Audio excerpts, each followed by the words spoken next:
توجه الدولي المغربي إبراهيم دياز لاعب ريال مدريد الإسباني لكرة القدم بالشكر للجمهور المغربي على الدعم والمساندة عقب الفوز الكبير على كونغو برازافيل بسداسية نظيفة مساء الثلاثاء في الجولة الرابعة من التصفيات الإفريقية المؤهلة إلى نهائيات كأس العالم 2026. وقال دياز في تغريدة له عبر خاصية السطور على حسابه الشخصي بموقع التواصل الاجتماعي انستغرام: ننهي الموسم بانتصار كبير يقربنا أكثر من هدفنا.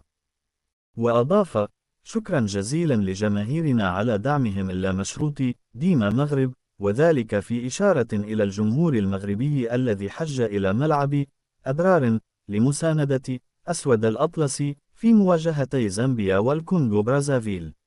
وشارك دياز أساسيا في مواجهة الكونغو قبل أن يغادر الملعب في الدقيقة 75 ليترك مكانه لزميله بلال الخنوسي. وغادر نجم ريال مدريد تحت تصفيقات الجمهور الذي كان حاضرا بالمدرجات.